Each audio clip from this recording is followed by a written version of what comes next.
ন্যায় লাগে মুঠতে আমাক ন্যায় লাগে আমি একো নুবুজো একো নাজানো একো ক'ব নোৱাৰোঁ মুঠতে আমাক জুবিনদাৰ ন্যায় লাগে আমি মুখ্যমন্ত্ৰী ডাঙৰীয়াদেৱক ইমানেই প্ৰেছাৰ দিছোঁ যে আমাক ন্যায় লাগে মুঠতে ন্যায় লাগে কিন্তু ন্যায় মুখ্যমন্ত্ৰীয়ে ক'ৰ পৰা দিব মুখ্যমন্ত্ৰী ঘৰৰ বস্তু নহয় ন্যায় দিবলৈ তেওঁ দি দিবলৈ গতিকে ন্যায় দিব আদালতে যি ৰায়দান দিব সেই সকলো হ'ব মুখ্যমন্ত্ৰীয়ে ন্যায় ক'ৰ পৰা দিব আদালতে যেতিয়া ন্যায় ব্যৱস্থা কৰি দিব তেতিয়াহে মুখ্যমন্ত্ৰীয়ে ৰাজহুৱা কৰিব পাৰিব এই কথাখিনি বহুত আলোচনা হৈ আছে কালি পৰহিৰ পৰা আৰু তাৰ সমান্তৰালভাৱে যিখিনি মানুহ উচ্ছেদ কৰি আছে এতিয়াও বৰ্তমান চলিয়ে আছে ঘৰ দুৱাৰ ভাঙি ঠান বান কৰি দিছে বহুত লোকৰে কিন্তু সেইসকলৰ মাজত যিখিনি মানুহ মুখ্যমন্ত্ৰী ডাঙৰীয়াদেৱৰ নাওখনত উঠিছে যিখিনি মানুহ সহযাত্ৰী হৈছে মুখ্যমন্ত্ৰী ডাঙৰীয়াদেৱৰ লগত সেইখিনি মানুহ মিয়া নহয় আৰু যিখিনি মানুহ মুখ্যমন্ত্ৰী ডাঙৰীয়াদেৱৰ নাওখনত উঠা নাই পাৰে ঘূৰি ফুৰিছে সেইখিনি মানুহ হৈছে মিয়া গতিকে এই সকলোখিনি প্ৰশ্ন আৰু উত্তৰৰ মাজত আপোনালোকলৈ এটি ভিডিঅ' লৈ আহিছোঁ কথাখিনি ভালদৰে শুনিব বহুত কথা বুজি পাব গতিকে বলক ভিডিঅ'টোৰ মাজলৈ আগুৱাই যাওঁ কাৰণ মই নিজে কংগ্ৰেছ দলত মাজতে গৈছিলোঁ পানী নহৰকা বিধৰ হ'ব লাগে অকণমানো গাফিলতি থাকিব নালাগে আৰু সেই গাফিলতি নথকাকৈ পানী নহৰকাকৈ গোটেই তদন্ত প্ৰক্ৰিয়াটো আগুৱাই নিওঁতে যদি ক'ৰবাত এটা দিন বেছিকৈ লাগে এইটোতো আমাৰ দিব লাগিব কাৰণ যদি আমি ভালকৈ তদন্ত নকৰাকৈ হুৰমুৰকে যদি কৰি দিওঁ জাষ্টিছ হাৰিত জাষ্টিছ বাৰীত হৈ যাবগৈ গতিকে সেইকাৰণে আমাৰ কংগ্ৰেছৰ বক্তাগৰাকীয়ে কৈছে যে তেওঁ কৈছে যে মুখ্যমন্ত্ৰী ডাঙৰীয়াই সোনকালে জুবিনদাৰ ন্যায় দিব লাগে আপুনি এগৰাকী জনা বুজা মানে আপুনি জানিব লাগে যে মুখ্যমন্ত্ৰীয়ে ন্যায় দিব নোৱাৰে আদালতেহে ন্যায় প্ৰদান কৰে ন্যায় আদালতে দিব আজি কংগ্ৰেছৰ নেতাসকলে হয়তো মুখ্যমন্ত্ৰীৰ পৰা ন্যায় পাম বুলি আপুনি ভাবিব পাৰে কিন্তু অসমৰ লাখ লাখ জনতাই অপেক্ষা কৰি আছে ন্যায়ালয়ৰ মুখলৈ চাই ন্যায়ালয়ে কেতিয়া আমাক জাষ্টিছ দিব গতিকে আমি ন্যায়ালয় অপেক্ষা কৰিম ইয়াত বেলেগ ধৰণৰ কোনো কথাই নাই জুবিনদাৰ প্ৰতি যিখিনি আনুগত্যৰে আমাৰ মাননীয় মুখ্যমন্ত্ৰী ডাঙৰীয়াই কাম কৰি আছে ইয়াত যিসকলে সন্দেহ ৰাখিব আমি তেওঁলোকৰ ওপৰত আচলতে তেওঁলোকে মই আপোনাৰ পইণ্টটো ল'লো আৰু আমি বাৰম্বাৰ এই মঞ্চৰ পৰা কৈ আছোঁ ন্যায় প্ৰদান কৰাৰ কাম কেৱল আদালতৰ আৰু ন্যায় প্ৰদান কৰিবলৈ আদালতে বা যিসকল অভিযুক্ত তেওঁলোকক দোষী সাব্যস্ত কৰিবলৈ হ'লে পুলিচে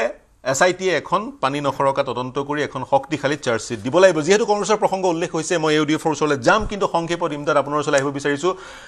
যিহেতু পোষ্টমেলনক অসমলৈ অনাৰ যি পৰিকল্পনা কৰা হৈছিল মে মাহতে জুবিন গাৰ্গ তেতিয়া জীৱিত অৱস্থাত আছিল তাৰ পিছতো মই দেখা পাইছোঁ লুৰিণজ্যোতি গগৈ আৰু আন বিৰোধীয়ে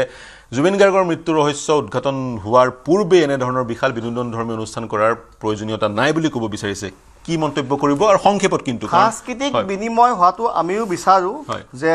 আমি সাংস্কৃতিক বা কালচাৰেল এক্সচেঞ্জটো বিচাৰোঁ কিন্তু আপুনি চক্ৰধৰ গগৈ ডাঙৰীয়া আপুনি যিটো কথা ক'লে অসমখনক নতুনকৈ পৰিচয় দাঙি ধৰিব আমাৰ পোষ্টমেলনে অত্যন্ত আজি মই দুখ লাগিছে যি জুবিন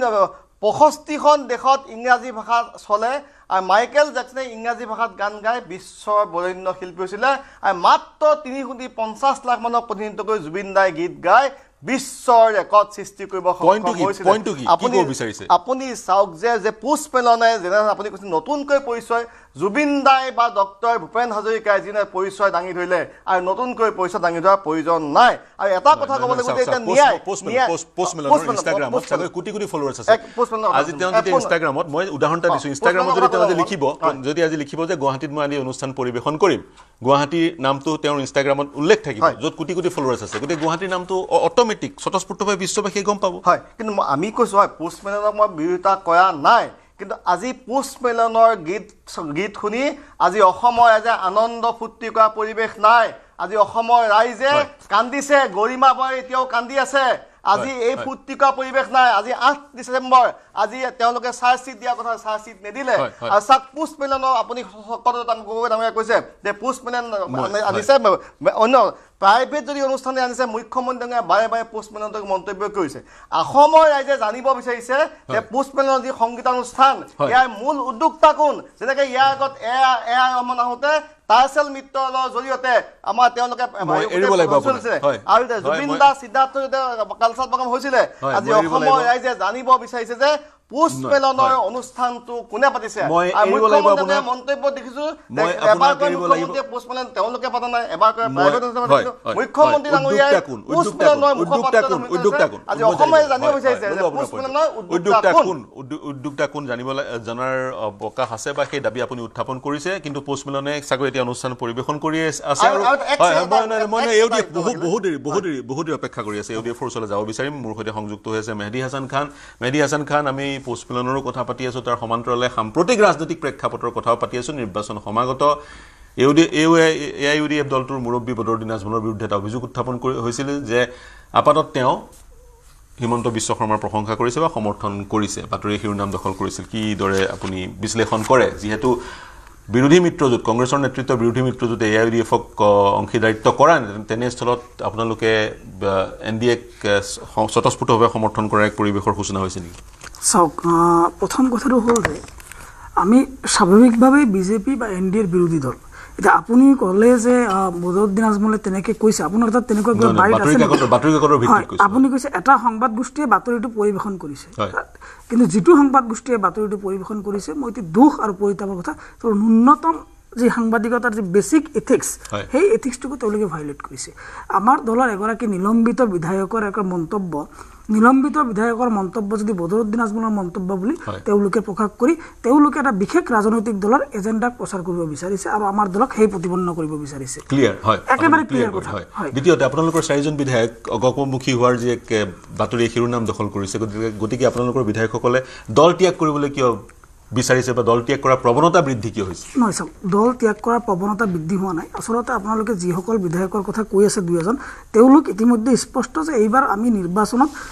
বিশেষকৈ বিগত লোকসভা নিৰ্বাচনৰ ফলাফলৰ পিছত এইবাৰ আমি অতি চিৰিয়াছলি আৰু অতি সতৰ্কতাৰ নিৰ্বাচনলৈ আগবাঢ়িছোঁ আৰু বৰাকত বিশেষকৈ বৰাক ভেলীত আমি যিকেইজন বিধায়কৰ কথা আহিছে যি এজন দুজন বিধায়কৰ কথা আহিছে তাৰে হাইলাকান্দি সমষ্টিৰ বিধায়কজনক ইতিমধ্যে 2 বছৰ আগতে আমাৰ দলে নিলম্বন কৰিছে তেওঁৰ দল বিৰোধী কাৰ্যকলাপৰ কাৰণে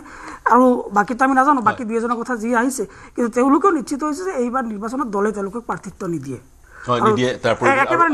আৰু যি 22টা সমষ্টিৰ কথা মুখ্যমন্ত্ৰীয়ে বাৰম্বাৰ কৈ থাকে যিকেইটা সমষ্টিত বিজেপি জিকিব নোৱাৰে বা জয়ী হৈ আহিব নোৱাৰে ডেমোগ্ৰাফিৰ কাৰণে সেই 22টা সমষ্টিৰ সেই ধাৰণাটোক আপোনালোকে কিদৰে চায় 22টা সমষ্টি যিকেইটা সমষ্টিত বংগমূলীয় ইছলাম ধৰ্মী লোকৰ জনসংখ্যা বেছি বা তেওঁলোকৰ অধ্যুষিত সেইকেইটা সমষ্টি মুখ্যমন্ত্ৰীগৰাকীৰ কাৰণে মন্তব্য কৰাটো অতি তেওঁৰ বিষয়ে মন্তব্য কৰাটো অতি অসুবিধা কাৰণ আজি কি কয় আৰু কালি কি কয় সেই কথাটো মই কথাটো কৈ এই আপোনাৰ এটা হেডিং আছে মিয়া প্ৰাৰ্থী অগপলৈ আহিব বুলি মই নাভাবোঁ কিন্তু আজি এটা অগপৰ জ্যেষ্ঠ নেতা আছে তেখেতক সন্মানৰ শ্ৰদ্ধাসহকাৰে কৈছোঁ তেওঁ মুখ্যমন্ত্ৰীজনে কাক মিয়া বুলি কৈছে কাক মিয়া আৰু কোন মিয়া নহয় এই কথাৰ ইয়াৰ সংজ্ঞাও নাই মই কথাটো কিয় কৈছোঁ তেওঁ যিসকলক মিয়া বুলি কৈছে তেওঁ বৰাকত গৈ কৈছে ইয়াত আমাক বহু মানুহে আমাক ভোট দিছে ভোট দিয়াৰ কাৰণে আমি কৰিমগঞ্জ লোকসভাত আমি জয়লাভ কৰিছোঁ কিন্তু আমাৰ 3টা সমষ্টি মিয়াত পৰা আহিব কিন্তু 3টা সমষ্টিৰ অসম গণ পৰিষদ দলৰ এজন যে প্ৰাৰ্থীৰ দাবীদাৰ সেইজন হৈছে অসম গণ পৰিষদ দলৰ প্ৰাক্তন মন্ত্ৰী শহীদুল আলম চৌধুৰীৰ ছোৱালী এতিয়া এই কথাটো শহীদুল আলম চৌধুৰী অসম গণ পৰিষদৰ সম্প্ৰদায়টোৰ নাম কৈছে সেই সম্প্ৰদায়টোৰ প্ৰাৰ্থীগৰাকী বিজেপিৰো হ'ব পাৰে কংগ্ৰেছৰো হ'ব পাৰে বা ইউডিএফৰো হ'ব পাৰে নহয় তেওঁ কৈছে যে ইউডিএফৰো হ'ব পাৰে তেওঁ কৈছে যে মিয়া প্ৰাৰ্থী আমাৰ মিত্ৰজোঁটৰ পৰা সম্ভৱতঃ নাহে কৈছে মিয়া কোন হয় যদি জাভেদ ইছলাম মিয়া নহয় শহীদুল আলম চৌধুৰী মিয়া নহয় ৰেজাউল কৰিম চৌধুৰী যদি মিয়া নহয় তে মিয়া কোন হয় বাকী অকল মিয়া অকল নিজৰ ৰাজনৈতিক লাভালাভৰ স্বাৰ্থত সমগ্ৰ অসমৰ সমাজ জীৱনক এটা অতি বেয়া নেৰেটিভ এটা ছেট কৰাৰ কাৰণে তেওঁৰ নিজৰ ৰাজনৈতিক লাভালাভৰ কাৰণে তেওঁ এই ধৰণৰ কথাবিলাক বা এই ধৰণৰ মন্তব্যবিলাক আগবঢ়াইছে যিসকলে তেওঁৰ নাৱত উঠিব সেইসকল মিয়া নহয় আৰু যিসকলে তেওঁৰ নাৱত নুঠে সেই আটাইকেইজন মই ল'লোঁ আপোনাৰ পইণ্টটো মই অপূৰ্ব ভট্টাচাৰ্য ডাঙৰ আপোনাৰ ওচৰলৈ যাব বিচাৰিছোঁ এই ধাৰণাটো স্পষ্ট কৰি দিয়ক মুখ্যমন্ত্ৰীৰ ভাষ্যৰাত ধৰিয়ে যিহেতু খিলঞ্জীয়াৰ সুৰক্ষাৰ কথাও অসম গণ পৰিষদে কয় বা অসম গণ পৰিষদৰ জন্মৰ মূল উদ্দেশ্য এইটোৱে আছিল আৰু তাৰ সমান্তৰালকৈ ধৰ্মনিৰপেক্ষ চৰিত্ৰ অসম গণ পৰিষদে অক্ষুণ্ণ ৰাখে বা ৰাখিছে বুলি কৈছে গতিকে এই ধাৰণাটো কোন মিয়া বা কোন মিয়া নহয় বা এগৰাকী ইছলাম ধৰ্মী লোক যি অসমত আছে বা ভাৰতীয় নাগৰিক আৰু তেওঁ অসমৰ বায়ু পানী সেৱন কৰি অসমীয়া হৈ পৰিছে তেওঁ স্বাভাৱিকতে সন্দেহজনক নহ'ব বা সেই ধাৰণাটো কিদৰে বিশ্লেষণ কৰে এওঁ যিটো কথা ক'লে এখেতসকলৰ কথা বতৰাৰ আচলতে অসমৰ সমাজ জীৱনত উত্তৰ দিবলগীয়া নাই প্ৰেক্টিকেলি কাৰণ অসম আন্দোলনৰ পিছত বিদেশী বহিষ্কৰণৰ প্ৰক্ৰিয়াটোত কংগ্ৰেছৰ পৃষ্ঠপোষকতাত যিটো IMDT এক্ট বলবৎ হৈছিল হয় সেইখন বাতিলৰ পিছতে IDF-ৰ জন্ম নহয় ইয়াত এটা কথা ক'বলৈ ক'ব আপুনি মই আপোনাৰ ওচৰলৈকে আৰু মাননীয় মুখ্যমন্ত্ৰী ডাঙৰীয়াই এটা প্ৰতিশ্ৰুতি দি আহিছে স্পষ্টকৈ কৈছে অসমবাসী আৰু খিলঞ্জীয়াৰ সুৰক্ষা নিৰাপত্তা অসমৰ ভাষা সাহিত্য সংস্কৃতি অৰ্থনীতি সমাজনীতিত খিলঞ্জীয়াৰ যিটো প্ৰভুত্ব সেই ক্ষেত্ৰত কোনো ধৰণৰ আপোচ কৰা নহয় মুখ্যমন্ত্ৰী ডাঙৰীয়াৰ ৰাজনৈতিক বিচক্ষণতাক অস্বীকাৰ AIDF-এ কৰাৰ পূৰ্বে তেওঁলোকৰ নেতাই যে মুখ্যমন্ত্ৰীক প্ৰশংসা কৰি থৈছে সেই কথাটো কেলে পাহৰিলে মোৰ ভাতৃসম খান ডাঙৰীয়াই মই তাকে আচৰিত হৈছোঁ আৰু ইয়াৰ আগতে আমাৰ কংগ্ৰেছ দলৰ মোৰ ভাতৃসম সাধাৰণ সম্পাদক ডাঙৰীয়াই কৈছে কংগ্ৰেছত যে টিকট বেচা কিনা হয় এইটোতো আৰু মোক কোনোবাই দলিলত লিখি দিলেও মই বিশ্বাস নকৰোঁ তাতকে ডাঙৰ নহয় মানে সেইকাৰণে এইটো সত্য কথা এটা প্ৰমাণ দিয়ক আপুনি মই কৈ আছোঁ কাৰণ মই নিজে কংগ্ৰেছ দলত মাজতে গৈছিলোঁ মই সেইকাৰণে কৈছোঁ আৰু কংগ্ৰেছ দলৰ মই সাধাৰণ সম্পাদক এডমিনো আছিলোঁ মই ধুবুৰীৰ দায়িত্বত আছিলোঁ একেলগে আছিলোঁ আৰু ধুবুৰীত মোৰ লগত ইমদাদ হুছেইন আমি $4.5 কোটি টকা পঞ্চায়ত নিৰ্বাচন এইটো নিৰ্বাচনত পূৰ্বৰ নিৰ্বাচনত ৰিপুণ বৰা ডাঙৰীয়া তেতিয়া সভাপতি আৰু সেই পইচা উঠাৰ অভিযোগৰ কাৰণে আমাৰ প্ৰাক্তন সাংসদ নগাঁৱৰ পৰা সাংসদ হৈছিলে প্ৰাক্তন সাংসদ নতুন দিল্লীত থাকে জ্যেষ্ঠ নেতা দলৰ এতিয়া আৰু তেওঁ সক্ৰিয় নহয় বাৰু নামটো হলকৈ মোৰ বিষ্ণু প্ৰসাদ ডাঙৰীয়াৰ অধ্যক্ষতাত আৰু বৰ্তমান বিজেপি দলত থকা পংকজ বৰবৰাক আহ্বায়ক হিচাপে এখন অনুসন্ধানকাৰী সমিতি গঠন কৰা হৈছিল মই এটা উদাহৰণ কৈছোঁ এইকাৰণে কৈছোঁ কথাটো যে প্ৰথমতে এই কথাটো আৰু আটাইতকৈ ডাঙৰ গৌৰৱ গগৈ ইতিমধ্যেই কৈছে আমাক চিনি পালে আমি এতিয়া 26ত কোনো ধৰণৰ তেওঁ প্ৰতিযোগিতাৰ দৌৰতে নাই 31লৈ চিন্তা কৰিছে আৰু এইবোৰত চিন্তা কৰিতো লাভো নাই এটা কথা কাৰণ যিমানেই যি নকওক মানুহে প্ৰথম কথা মই আগতে কৈছোঁ এতিয়া মানুহ আৱেগত নাথাকে হয় খং উঠিছে গালি পাৰিব কিন্তু এইটো কথাটো লক্ষ্য কৰিছে এই যে আমি যিসকলে জুবিন দাই ন্যায় নাপাব কৈছে এইটো এটা আইনী প্ৰক্ৰিয়াৰ মাজেৰেতো যাব লাগিব আমি আৱেগৰ ঢল বুৱাই দিলেতো আমি ন্যায় দিব নোৱাৰোঁ কিন্তু অনেষ্টিত সন্দেহ কৰিলে একো লাভ নহ'ব মুখ্যমন্ত্ৰী ডাঙৰীয়াই নিজে গোটেই কথাটোত তেওঁ যথেষ্ট দায়িত্ব সহকাৰে আগবাঢ়িছে আৰু চৰকাৰখনৰ ভূমিকাটোৰ যুগত হয় পলম হৈছে পলম হোৱাৰ কাৰণটো হ'ল যে এটা সঠিক আৰু শুদ্ধ সিদ্ধান্তৰ বাবে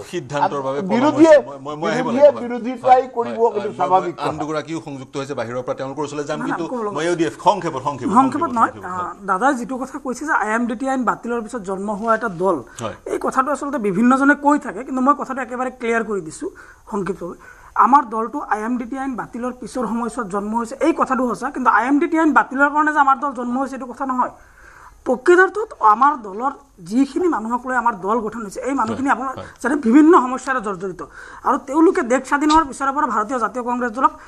মেজৰিটি চামে ভাৰতীয় জাতীয় কংগ্ৰেছ দলক ভোট প্ৰদান কৰি আহিছে ভোট প্ৰদান কৰাৰ পিছতো আমাৰ এই জনগোষ্ঠীটোৰ কোনো এটা সমস্যা আজিৰ তাৰিখতো সমাধান ক'বলৈ দিয়ক 1996 চনত তেতিয়াৰ নিৰ্বাচনত ভালকৈ জানিব তেতিয়াৰ জমিয়তে অসম গণ পৰিষদক কিন্তু সমৰ্থন জনাইছিল প্ৰফুল্ল কুমাৰ মহন্ত নেতৃত্বাধীন চৰকাৰক 2001 চনত অহাৰ লগে লগে 2001 চনত জমিয়তৰ যি বাৰ্ষিক অধিৱেশন হয় 3 এপ্ৰিলত যি বাৰ্ষিক অধিৱেশন হৈছিলে সেই বাৰ্ষিক অধিৱেশনত তেতিয়া 2000 চনত সম্ভৱতঃ তেতিয়া তৰুণ গগৈ অসম প্ৰদেশ কংগ্ৰেছৰ সভাপতি আছিলে আৰু তেতিয়া জমিয়তৰ সৰ্বভাৰতীয় সভাপতি আছিলে সেইখন সভাত তেওঁক 13টা দাবী সম্বলিত এটা দাবী চনত দিছিলে আৰু দাবী চনত দি তেওঁক কৈছিলে যে আপুনি তেতিয়া তৰুণ গগৈয়ে কৈছিলে যে আমি এই দাবীসমূহ শাসনত আহিলে সম্পূৰ্ণভাৱে আমি আমাৰ কমিটমেণ্ট ফুলফিল কৰিম আৰু এই যিখিনি দাবী এই দাবী যুক্তিসংগত আৰু আমি অসমৰ সংখ্যালঘু ৰাইজৰ লগত আছোঁ কিন্তু 2005 চনৰ 3 এপ্ৰিল তাৰিখে যেতিয়া সোণাৰাম হাইস্কুল ফিল্ডত যেতিয়া জমিয়তৰ আকৌ বাৰ্ষিক অধিৱেশন হৈছিলে সেই অধিৱেশনত তৰুণ গগৈ তেতিয়াৰ মুখ্যমন্ত্ৰী তৰুণ গগৈ মুখ্য অতিথি আছিলে আৰু মুখ্য অতিথি উপস্থিত থকা তেতিয়াৰ সৰ্বভাৰতীয় জমিয়তৰ সভাপতিয়ে তৰুণ গগৈ ডাঙৰীয়াক যেতিয়া সেই একেখিনি কথাৰে প্ৰশ্ন কৰিছিলে আৰু তেওঁ তেতিয়া সেই একেটা কথাৰ উত্তৰ নিদি উত্তৰ দিয়া নাছিল আৰু তাৰ ফলশ্ৰুতিত তেতিয়া জমিয়তৰ সভাপতি কৈছিল আপুনি যদি 6 মাহৰ ভিতৰত যদি আপুনি এই ধৰণৰ সমস্যাৰ আমাৰ এই সমস্যাবোৰৰ একো সমাধানৰ ব্যৱস্থা নলয় তেতিয়া আমি এটা নতুন দল গঠন কৰিবলৈ যাম এটা কাৰণ আমি আপুনি দৰ্শাইছে দলটোৰ জন্মৰ কাৰণ এইটো অসমৰ জনমানসত এটা সম্পূৰ্ণ এটা ভুল বাৰ্তা দি আছে কিন্তু চাওক সংকটত পৰিছিল আমি জমিয়তৰ কথা শুনি থাকিম নেকি আজি মই আপোনাৰ ওচৰলৈ যাব বিচাৰিছো হয় আজি জমিয়তৰ কথা শুনি জমিয়তৰ কওক আপুনি কওক প্ৰতিক্ৰিয়া প্ৰকাশ কৰক প্ৰসংগক্ৰমে বিষয়টো আহিছে হয় ৰ'ব মাধৱ দাস এক মিনিট ৰখি লওক অসমৰ খিলঞ্জীয়া অস্তিত্ব কথা আহি কৰিছে মাধৱ দাস জমিয়ত নিষিদ্ধ সংগঠন নহয় জমিয়ত দেশ বিভাজনৰ আগৰ পৰা আছে নহয় প্ৰসংগক্ৰমে বিষয়টো ন্যূনতম জ্ঞান নাই আপোনালোক তো দেশৰ স্বাধীনতাৰ এক মিনিট কোনো নুশুব মই আপোনাৰ ওচৰলৈ মাধৱ দাস আপোনাৰ ওচৰলৈ যাম আপোনাৰ ওচৰলৈ দলটো কি জমিয়তৰ কথা শুনিব আহিছে নহয় মাধৱ দাস এতিয়া মন্তব্য কৰক হয় কওক যিটো সময়ত আজি খিলঞ্জীয়া অস্তিত্ব সংকটত পৰিছে আজি নামনি অসম আমাৰ হাতত নাই মধ্য অসম আমাৰ হাতত নাই উজনি অসম আজি কালি পৰহি আপোনালোকৰ বাতৰিতে প্ৰকাশ পাইছে গোটেই খ্ৰীষ্টান ধৰ্মৰ ধৰ্মান্তৰকৰণ তাৰপিছত আজি জমিয়তৰ কথা শুনি সময় নষ্ট নকৰো বুলি ভাবিছো গম পাইছে কাৰণ কেলে AYDFে নিৰ্ণয় কৰিব নেকি খিলঞ্জীয়া অস্তিত্বৰ সুৰক্ষাৰ কথা তেওঁ আজি যিখিনি কথা বক্তব্য দাঙি ৰাখিছে এই কথা শুনা আমাৰ ধৈৰ্য নাই এতিয়া আমাৰ সেই শুনা ধৈৰ্য নাই আৰু হয় প্ৰতিকাৰ কি আগবঢ়াৰ আজি চুবুৰীয়া ৰাষ্ট্ৰই আজি চুবুৰীয়া মই আগৰ অনুষ্ঠানবিলাকত কৈছো যে আপুনি যি কথাটো কৈছে চুবুৰীয়া ৰাষ্ট্ৰৰ যিটো কথাটো কৈছে চুবুৰীয়া ৰাষ্ট্ৰত এই সময়ত শাসনত থকা দৰকাৰ আছিল ভাৰতৰ কাৰণ বাংলাদেশ এনেকুৱা এখন ৰাষ্ট্ৰ ভাৰতৰ মিত্ৰপক্ষ শাসনত থকাটো অত্যন্ত প্ৰয়োজনীয় আজিৰ তাৰিখত যদি ভাৰতৰ বৈৰিয়তে যদি বাংলাদেশৰ শাসনত বহিছে ইয়াৰ কাৰণে ভাৰত চৰকাৰৰ বৈদেশিক নীতিত ভুল আছে এই কথাবোৰ আলোচনা কৰাৰ প্ৰয়োজন আছে এই যে বলিছে দলে সন্মুখত সেই সাম্প্ৰদায়িক দলবিলাকে সন্মুখত থিয় দিব তেওঁলোকক সহযোগ কৰা দেখা পাইছো গতিকে তেওঁলোকৰ পৰা এইবিলাক কথা শুনাৰ ধৈৰ্য আমাৰ নাথাকে আৰু হয় মই এৰিছো আপোনাক মই পুনৰ আপোনাৰ ওচৰলৈ আহিম মই চক্ৰধৰ গগৈ ডাঙৰীয়া আপোনাৰ ওচৰলৈ আহিব বিচাৰিছো কি প্ৰতিক্ৰিয়া প্ৰকাশ কৰিব সকলোৰে আপুনি ইতিমধ্যে মন্তব্য শুনিছে কেতবোৰ অভিযোগ কংগ্ৰেছৰ প্ৰতিনিধিগৰাকীয়ে উত্থাপন কৰিছে গতিকে কি ক'ব এই মুহূৰ্তত কংগ্ৰেছৰতো বেচলেছ তেওঁলোকৰ অভিযোগ সদায় থাকে তেওঁলোকে দেশৰ উন্নয়নৰ কামত উন্নয়ন নেদেখে তেওঁলোকে আমাৰ ভাৰতীয় জনতা পাৰ্টিয়ে কৰা অসমীয়া খিলঞ্জীয়া মানুহৰ জাতি মাটি ভেটি অধিকাৰৰ বাবে আমাৰ মাননীয় মুখ্যমন্ত্ৰী ডক্টৰ হিমন্ত বিশ্ব শৰ্মা ডাঙৰীয়াৰ নেতৃত্বত হৈ থকা কামবিলাকতো তেওঁলোকে স্বীকৃতি প্ৰদান নকৰে কাৰণ তেওঁলোকৰ কাম হ'ল বিৰোধৰ নামত বিৰোধ সৃষ্টি কৰা আজি আমাৰ কংগ্ৰেছৰ প্ৰতিনিধিগৰাকীয়ে তেখেতে বক্তব্যৰ প্ৰথম আৰম্ভণিতে তেওঁ এটা কথা ক'লে যে তেওঁলোকে এনেকুৱা এটা দলৰ লগত অসম গণ পৰিষদ লগ লাগি আছে যি মানে অসম চুক্তিৰ আত্মাক বিৰোধিতা কৰে নিষেধ কৰে আৰু লাখ লাখ বাংলাদেশী আনে এতিয়া আপুনিয়ে কওক দেশ স্বাধীন হোৱাৰ পৰা ৭৫ বছৰ পাছত আজি বিজেপি এজিপি চৰকাৰ হৈছে আমি লগ লাগিছো তাৰ আগৰ সময়ছোৱাত ৬০ বছৰ কাল কোনে শাসন কৰিছিল অসমলৈ অনা এই হাজাৰ হাজাৰ লক্ষ লক্ষ বাংলাদেশী মিয়া যাৰ কোনো ঠিকনাবিহীন যিখিনি মানুহ অসমৰ মানুহৰ খিলঞ্জীয়া মানুহৰ জাতি মাটি ভেটি তেওঁলোকে নীৰৱ আগ্ৰাসনৰ মাজেদি দখল কৰি গৈ আছে এই মানুহবিলাকক কোনে মাতি আনিছিলে খেতি কৰাৰ চলেৰে কাম কৰাৰ চলেৰে বাংলাদেশী আপোনালোকে কিয় ৰাখিছে দিল্লীত আপোনালোকৰ চৰকাৰ হিমন্ত বিশ্ব শৰ্মা মুখ্যমন্ত্ৰী বাংলাদেশী কিয় ৰাখিছে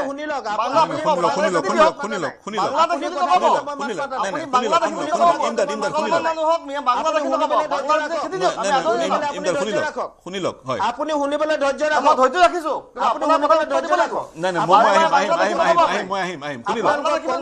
কংগ্ৰেছৰ মানুহবিলাকৰ এইটোৱে গণ্ডগোল আপোনালোকে মিছা কথা কয় আপোনালোকে মিছা কথা কয়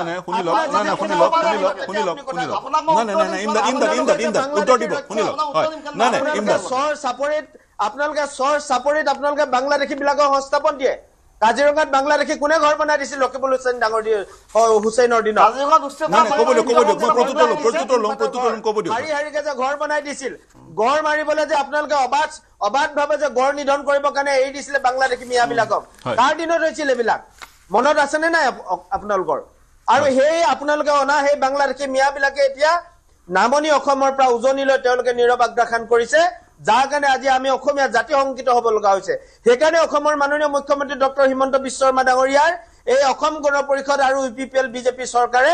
আজি অসমৰ পৰা এই মিয়াসকলক উচ্ছেদ কৰিবলৈ আমি বাধ্য হৈছো সেইকাৰণে আমি আমাৰ খিলঞ্জীয়া মানুহক ৰক্ষণাবেক্ষণ দিবৰ কাৰণে আমাৰ অনাগত প্ৰজন্মটো সুৰক্ষিত কৰি ৰাখিবৰ কাৰণে অসমৰ খিলঞ্জীয়া মানুহৰ জাতি মাটি ভেটি সুৰক্ষিত কৰিবৰ কাৰণে আজি বাংলাদেশী মিয়াবিলাকক উচ্ছেদ কৰিব লগা হৈছে তেওঁলোক য'ৰ মানুহ তাত থাকক আমাৰ ক'ব লগা নাই ধুবুৰীত আছে থাকক কৰিম ক'ত আৰু ক'ৰবাত বৰপেটাত আছে থাকক কিন্তু উজনি অসমলৈ কিয় আহি আছে তেওঁলোকে কিয় আমাৰ মাটিবিলাক দখল কৰি কৰি লৈ আছে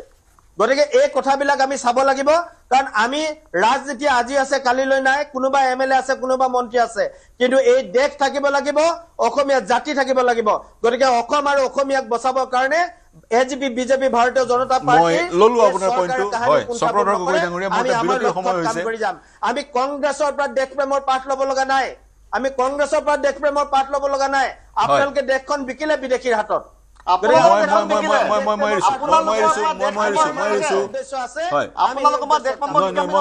চক্ৰধৰ গগৈ ডাঙৰীয়া আপোনাৰ মন্তব্য ললো বিৰতি ল'ব লাগিব বিৰতিৰ পিছত মই কংগ্ৰেছৰ মুখপাত্ৰগৰাকীৰ ওচৰলৈ যাম প্ৰতিক্ৰিয়া ল'ম বংগমূলীয় ইছলাম ধৰ্মী লোকসকল য'ত তেওঁলোকৰ স্থান ধুবুৰী বা নামনি অসমৰ সেই জিলাসমূহ তাতে থাকক চক্ৰধৰ গগৈ মন্তব্য উজনিলৈ আহিব নালাগে তেনেধৰণৰ মন্তব্য কৰিছে তেওঁলোক উজনিলৈ নাহিবলৈ কি তেনেধৰণৰ পদক্ষেপ চৰকাৰখনে গ্ৰহণ কৰাৰ প্ৰয়োজনীয়তা আছে ই এটা প্ৰাসংগিক প্ৰশ্ন সাংবিধানিকভাৱে বা আন ধৰণেৰে তেনেধৰণৰ পদক্ষেপ গ্ৰহণ কৰাৰ প্ৰয়োজনীয়তা আছে বা অসম চৰকাৰে তেনেধৰণৰ কি পদক্ষেপ গ্ৰহণ কৰিছে সেইটো এটা প্ৰাসংগিক বিষয় মই এটা বিৰতি ল'ম কিন্তু আজি কালিৰ আন এটা বাতৰি যিটো বাতৰিয়ে শিৰোনাম দখল কৰিছিল আৰম্ভণিতে আমি উল্লেখ কৰিছোঁ সেইটো হৈছে বুৰঞ্জী ভূগোল পূৰ্বতে যি ধৰণে বিদ্যালয়ত বাধ্যতামূলক আছিল এতিয়াও কেইটামান শ্ৰেণী কোঠাত কেইটামান শ্ৰেণীত বুৰঞ্জী আৰু ভূগোল বাধ্যতামূলক কৰা হৈছে এইটো এটা শুভ সংকেত বিপ্লৱ শৰ্মা যি কমিশ্যনৰ এক যি পৰামৰ্শ সেই পৰামৰ্শ কাৰ্যকৰী কৰাৰ দিশত আগবাঢ়িছে অসম চৰকাৰ কিন্তু আন কেইটা পৰামৰ্শ সেই কেতিয়া কাৰ্যকৰী হ'ব সেইটো এটা প্ৰাসংগিক কংগ্ৰেছৰ বিৰুদ্ধে কিছু অভিযোগ উত্থাপন কৰিছে চক্ৰধৰ গগৈ কিছু অভিযোগ উত্থাপন কৰিছে অসম গণ পৰিষদৰ অপূৰ্ব ভট্টাচাৰ্যই কংগ্ৰেছত টিকট বেচা কিনা হোৱাটো একে সাধাৰণ কথা বুলি ক'ব বিচাৰিছে তেওঁ নিজৰ অভিজ্ঞতাৰ পৰা কৈছে আৰু চক্ৰধৰ গগৈ স্পষ্টকৈ কৈছে অসমখন ধ্বংস কৰি দিলে বাংলাদেশীৰ হাতত গতালে কংগ্ৰেছে প্ৰথমতে অৱভট্ট ডাঙৰীয়া প্ৰশ্নৰ উত্তৰ দিছোঁ যে যেতিয়া এটা নিৰ্বাচনী পঞ্চায়তে হওক বিধানসভাই হওক যেতিয়া নিৰ্বাচনত যিগৰাকী প্ৰাৰ্থীয়ে টিকেট নাপায় তেওঁ সতত এটা মন্তব্য কৰে যে বহুত ধনৰ লেনদেন হৈছে আৰু তাৰ কাৰণে বিভিন্ন সময়ত এনকুৱাৰী কমিটি আমাক গঠন কৰি দিয়া হয় অৱভট্টই কোৱাৰে আমাৰো এনকুৱাৰী কমিটি গঠন কৰি দিয়া হৈছিল যদিও তাত কোনো প্ৰমাণ কৰিব নোৱাৰিলে গতিকে এইটো ভিত্তিহীন মন্তব্য দ্বিতীয় দুই নম্বৰৰ কথা হৈছে চক্ৰধৰ গগৈ ডাঙৰীয়াই বাৰে বাৰে যে বাংলাদেশীয়ে বিদেশী অসমখন ধ্বংস কৰিলে বুলি ক'লে প্ৰথমতে আপুনি শুনি লওক চক্ৰধৰ গগৈ ডাঙৰীয়া সেইদিনাখন আমাৰ অসম বিধানসভাৰ যিটো তথ্য সেই তথ্য মতে আপোনালোকৰ চৰকাৰে 21 চনৰ পৰা 25 চনলৈকে 32,207 বিদেশীক চিনাক্তকৰণ কৰিছে আৰু ইয়াৰে মাত্ৰ 1400-1600 জনক বহিষ্কাৰ কৰিছে আৰু এই মুহূৰ্তলৈকে প্ৰায় 4.35 কিলোমিটাৰ বৰ্ডাৰ এতিয়ালৈকে উন্মুক্ত হৈছে আপোনালোকৰ সদিচ্ছা নাই যদি বাংলাদেশে যায় তেওঁলোকক পঠিয়াই দিয়ক আপোনালোকে পঠিয়াব নোৱাৰে বৰ্ডাৰ চিল কৰিব পৰা নাই প্ৰত্যাপতন চুক্তি আপোনালোকে এতিয়া ঠিক কৰিব পৰা নাই এতিয়া মূল কথা হৈছে যে চক্ৰধৰ গগৈ ডাঙৰীয়া আপুনি কোন হয় যে আপুনি উজনি অসমত আপুনি মিয়া মানুহ যাব নিদিয়ে মুছলিমক আপুনি হয় কোন আপুনি এইটো কথা ক'ব নোৱাৰে আপুনি যদি বাংলাদেশী হয় বিদেশী হয় সেইসকলক বাংলাদেশত থৈ আহক আপুনি কেৱল মাত্ৰ ধৰ্মীয় মেৰুকৰণৰ দৃষ্টিয়ে বাংলাদেশীক নাচাব আপোনাক স্পষ্ট ভাষাৰে কৈছোঁ আমি আদৰণি জনাম মুখ্যমন্ত্ৰী ডাঙৰীয়া যিসকল বাংলাদেশী অসমত আছে তেওঁলোকক পঠিয়াই দিয়ক কেইদিনমান পূৰ্বে 94গৰাকী মানুহক মই যদি প্ৰশ্ন এনেধৰণে ফ্ৰেম কৰোঁ মাধৱ আছে আমাৰ সৈতে সংযুক্ত হৈ তেওঁৰ ওচৰলৈ যাম ইয়াৰ পিছত ইমদাদ এনেধৰণে ফ্ৰেম কৰোঁ অভিযুক্ত হৈছে নামনিৰ পৰা এতিয়া আপুনি বাংলাদেশী 1971 চনৰ পিছত সহাকলে অসম বা ভাৰতবৰ্ষ ত্যাগ কৰিব লাগিব অসম ত্যাগ কৰিব লাগিব বা সেয়া এক নিয়ম উচ্চতম ন্যায়ালয়ে কৰি থৈছে কিন্তু যি জনগাঁথনিৰ পৰিৱৰ্তনৰ কথা কোৱা হৈছে নামনিৰ পৰা ইছলাম ধৰ্মী বংগমূলীয় ইছলাম ধৰ্মী ভাৰতীয় লোকে উজনিলৈ গৈ মাটি দখল কৰি বনাঞ্চল দখল কৰি থাকি সেই অঞ্চলবোৰৰ জনগাঁথনি পৰিৱৰ্তন কৰিছে সি অসমীয়াৰ কাৰণে সংকট সেই প্ৰশ্নটো উত্থাপন হৈছে আপোনাৰ পিছতে মই মাধৱ দাসৰ যদি মাটি দখল কৰিছে তেওঁলোকে বেদখল কৰে তেওঁলোকে মুক্ত আমি আপত্তি কৰা নাই আপুনি চক্ৰধৰ গগৈ ডাঙৰীয়াই যিটো কথা কৈছে যে ভাৰতীয় সংবিধানে প্ৰতিজন নাগৰিকক অধিকাৰ দিছে এই আমাৰ নামনি অসমৰ মানুহ উজনি নামনি যাব আপুনি যি ধৰণে কৈছে যে আপুনি যাব সময় কম আছে বাধা দিয়া অধিকাৰ নাই যোৱাকালি পেঙেৰিত আমাৰ মৰিগাঁও জিলাৰ লাহৰীঘাটৰ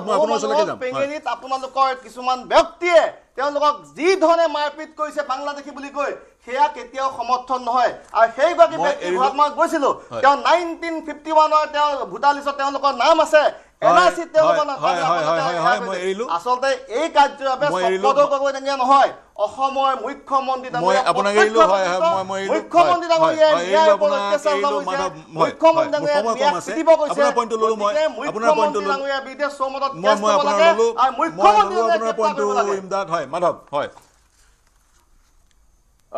দেখিছো ষ্টুডিঅ' মজিয়াত ইয়াৰ পূৰ্বতেও বহু কংগ্ৰেছৰ নেতাই খুব সহজে কৈ দিয়ে যে বাংলাদেশী কিন্তু থৈ আহক বাংলাদেশত গৈ ইমান সহজে কয় কিন্তু যেতিয়া আমি প্ৰেক্ষাপটত দেখো যেতিয়া আমি দেখো যে যেতিয়া উচ্ছেদ কৰিবলৈ যায় চৰকাৰে যেতিয়া উচ্ছেদ কৰে তেতিয়া সেই তেওঁলোকৰ সাংসদ বিধায়কে গৈ তেওঁলোকক সাহস দিয়ে তেওঁলোকক কয় যে আমি পুনৰ সংস্থাপন দিয়ে আমাৰ চৰকাৰ আমি আহিলে আপোনালোকক পুনৰ সংস্থাপন দিয়ে তেওঁ নহয় বুলি কওক ৰকিবুল হুছেইনে খুদ গৈ পিনি তেওঁ নিজে কৈছে যে আপোনালোকক পুনৰ সংস্থাপন যদি আমাৰ চৰকাৰ আহে এই ধৰণৰ কথাৰ যিটো আৰু তেওঁলোকে প্ৰেক্টিকেলি আমি দেখা পাওঁ আমিতো কোনো ৰাজনৈতিক দলৰ ব্যক্তি নহয় আমি অৰাজনৈতিক সংঘৰ নেতৃত্ব দিছো গতিকে আমি দেখিছো যে তেওঁলোকৰ সাংসদ বিধায়কে গৈ উচ্ছেদিত লোকসকলৰ সন্মুখত গৈ তেওঁলোকে সাহস দিয়ে তেওঁলোকক যিখিনি সহযোগিতা কৰিম তেওঁলোকে প্ৰতিশ্ৰুতি দিয়ে আৰু ষ্টুডিঅ' মজিয়াত তেওঁলোকে বাংলাদেশত যেতিয়া প্ৰচেছটো আৰম্ভ হয় অসমত যেতিয়া বাংলাদেশী বিতৰণৰ যেতিয়া এনেকুৱা ধৰণৰ সন্দেহজন লোকৰ বিতৰণৰ এটা প্ৰচেষ্টা চলোৱা হয় তেতিয়া তেওঁলোকে বাধা দিব তেওঁলোকে বাধাৰ পাচিছে থিয় দিব গতিকে এই ধৰণৰ কথাবিলাক আৰু অসমৰ ৰাইজে বুজিলো বাকী নাই মাধৱ এটা প্ৰশ্ন উত্থাপন হয় কিন্তু মাধৱ এটা প্ৰশ্ন উত্থাপন হয় ভাৰতৰ সংবিধানে এগৰাকী ভাৰতীয় নাগৰিকক ভাৰতৰ বিভিন্ন জেগাত বিনা বাধাই যোৱাৰ অধিকাৰ প্ৰদান কৰে কিন্তু ইয়াৰ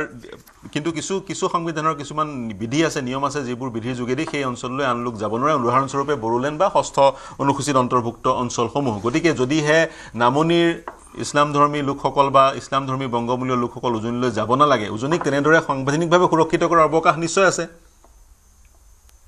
ইয়াত আমি উজনি কথা পাতাই নাই মই কৈছো যে অসমতে কোনো বাংলাদেশী ইয়াত বিস্ফোৰণ কৰিব নালাগে ইয়াত উজনি নামনি পাৰ্থক্য আমি আনিব বিচৰা নাই মই পূৰ্বৰ বক্তব্যত এই কথা কৈছো যে আমাৰ হাতত এই নামনিখন গুচি গৈছে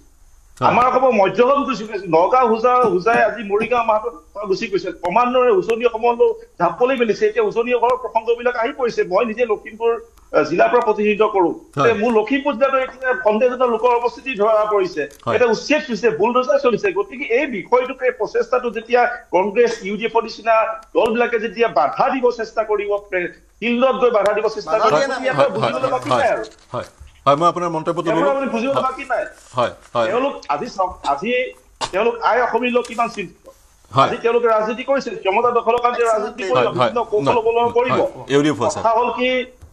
খিলঞ্জীয়া অস্তিত্ব ভাল থাকিব নাথাকে আপুনি কওক যদি তেওঁলোকে নিজকে অসমীয়া বুলি পৰিচয় কৰে বা পৰিচয় দিছে আজি ষ্টুডিঅ' মজিয়াৰ পৰা তেওঁলোকে ভাবে তেতিয়াহ'লে খিলঞ্জীয়া অস্তিত্ব ভাল কথা তেওঁলোকে সমৰ্থন কিয় নকৰে কিয় তেওঁলোকে ষ্টুডিঅ' মজিয়াত এটা কথা ক'ব আৰু প্ৰেক্টিকেলি আমি দেখা পাওঁ যে দুমুখীয়া স্থিতি কিয় ষ্টুডিঅ' মজিয়াত এটা কথা কয় বাংলাদেশী বিতৰণৰ কথা কয় আৰু উচ্ছেদৰ সময়ত তেওঁলোকে সেই উচ্ছেদক সমৰ্থন নিদিয়ে সেই মন্তব্য মাধৱ দাসৰ মই আহিম মই শেষৰটো মন্তব্য ল'বলৈ অপূৰ্ব আচাৰ্য আপোনাৰ ওচৰলৈ গৈছোঁ তাৰপিছত মই ইউডিএফৰ ওচৰলৈ যাম তাৰপিছত চক্ৰধৰ গগৈ হয় শেষৰটো মন্তব্য কি ক'ব কথা এটা স্পষ্ট অসমত ভাৰতীয় নাগৰিক যিখিনি পাব লাগে সেইখিনি পোৱাটো ক'তো অসুবিধা হোৱা নাই এতিয়া প্ৰশ্নটো হৈছে সত্ৰৰ মাটি পিজিআৰৰ মাটি এইবোৰ যদি অবৈধভাৱে দখল কৰি থকা যিসকলে নেতৃত্ব দিছিল ইন্ধন যোগাইছিল আজি তেওঁলোকে বিৰোধ কৰিছে এই উচ্ছেদক কাক উচ্ছেদ কৰিছে সেইটোতকৈ চৰকাৰ দীঘলীয়া সময় 60 বছৰ কংগ্ৰেছে শাসন কৰিলে শাসন কৰাৰ সময়ত এই মানুহসকলৰ কথা নাভাবিলে এতিয়া ঘৰিয়ালৰ চকু পানী টুকিছে যে বেলেগ নালাগে AIDFৰ বিধায়ক মুজিবুৰ ৰহমানে সেইদিনাখন এই বিষয়টো কয় সেইসকল লোকক বহুৱাইছিলে কংগ্ৰেছে আৰু কংগ্ৰেছে তেওঁলোকক বিশ্বাসঘাতকতা কৰিলে ম্যাদী পট্টা প্ৰদান নকৰি যদি ম্যাদী পট্টা প্ৰদান কৰিলে হয় কংগ্ৰেছ দলে আজি আপোনালোকে উচ্ছেদ কৰিব নোৱাৰিলে হয় চৰকাৰখন উচ্ছেদ কৰিব নোৱাৰিলে হয় কথাটো একেবাৰে স্পষ্ট সেই কামটো এইকাৰণেই কৰা নাছিল কংগ্ৰেছে যে তেওঁলোক বৈধ নাগৰিক নহয় আৰু আজি আটাইতকৈ ডাঙৰ কথা কংগ্ৰেছৰ সম্পৰ্কত AIDFৰ বিধায়কে এজনে কৈছে যে কংগ্ৰেছ এতিয়া বোলে মিয়াৰ পাৰ্টি হয় আমি NDAৰ অংশীদাৰ দলে কোৱাটো বাদেই দিয়ক আৰু যিটো কথা 1 মিনিট ইন্দাত আৰু পইচা নোলোৱা বুলি ক'লে এই যে ধোঁৱা ওলাইছে তলত জুই নাথাকিলে এনে ধোঁৱা ওলাই নেকি প্ৰমাণ কোনোবাই প্ৰমাণ ৰাজনৈতিক প্ৰমাণ লাগে নেকি কিহৰ কাৰণে তদন্ত কমিটি বহুৱাইছে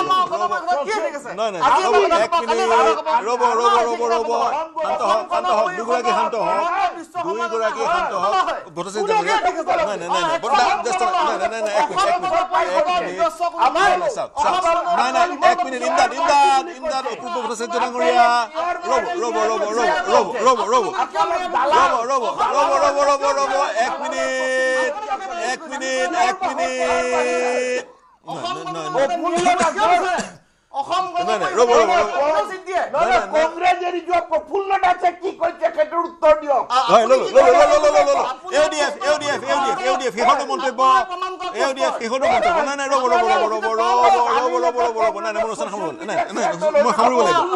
সময় নাই বঞ্চিত হ'ব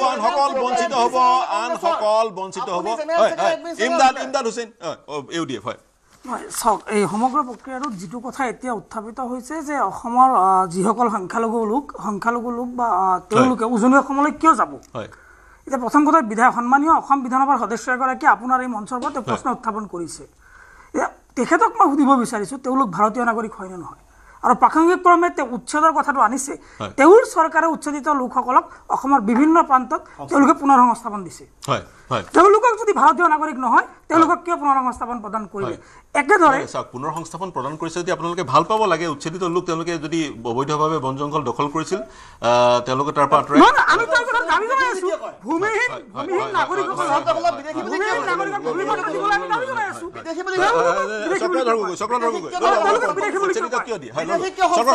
এক মিনিট আছে আপোনাৰ শেষৰটো কনক্লুডিং ৰিমাৰ্ক হয় আমাৰ এই কংগ্ৰেছৰ নেতা এগৰাকীয়ে ষ্টুডিঅ'ত বৰ ডাঙৰ আস্ফালন কৰা শুনিলোঁ মই আপুনি জানি লওক মোৰ পৰিচয় সুধিছে আপুনি মই হলো সেইটো বংশধৰৰ মানুহ চাওলুং চুকাফাৰ মই নাতি হয় আপুনি মনত ৰাখিব যাৰ নেতৃত্বত আহোম সাম্ৰাজ্য ইয়াত বিস্তাৰ কৰা হৈছিল অসমীয়া জাতি নিৰ্মাণ কৰা হৈছিল আৰু 17 বাৰ মোগলক কচু কটা দি এখন অসমৰ পৰা খেদা হৈছিল মই সেই আহোমৰ সন্তান আপুনি মোৰ পৰিচয় লৈ ল'ব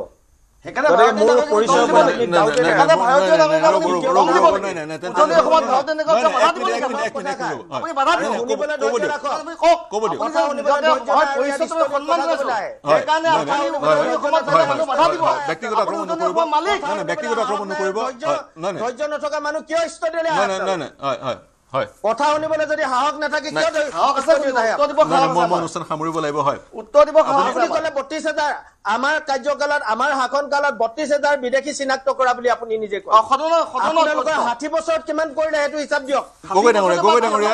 মোৰ অনুষ্ঠান সমাপ্ত হৈছে আপোনালোকে কি কৰিছে গগৈ ডাঙৰীয়া কিমান ইয়াৰ পৰা কৰিলে গগৈ ডাঙৰীয়া ক্ষমা বিচাৰিছো চক্ৰধৰ গগৈ ডাঙৰীয়া ইমদাদ হুছেইন মোৰ সময় সমাপ্ত হৈছে মোৰ সময় সমাপ্ত হৈছে দুইগৰাকীক মই ক্ষমা বিচাৰিছো এই আলোচনাটো আগবঢ়াই লৈ যোৱাৰ অৱকাশ আছিল কিন্তু সময় নাটনিৰ কাৰণে মই আলোচনাটো আগবঢ়াই লৈ যাব নোৱাৰিম অনাগত সময়ত একেটা বিষয়ত আলোচনা কৰিলে পুনৰ আপোনালোকক নিমন্ত্ৰণ জনাম এই বিষয়টো আলোচনা কৰিম কিন্তু এই মুহূৰ্তত মোৰ সময় সমাপ্ত হৈছে এই চিন্তাৰ সমলৰ অনুষ্ঠান সামৰিব লাগিব মোৰ সৈতে সংযুক্ত হোৱাৰ কাৰণে ইমদাদ হুছেইন মেহদী হাছান খান অপূৰ্ব ভট্টাচাৰ্য চক্ৰধৰ গগৈ আৰু মাধৱ দাস সকলোকে ধন্যবাদ জ্ঞাপন কৰিছো প্ৰিয় দৰ্শক শুভ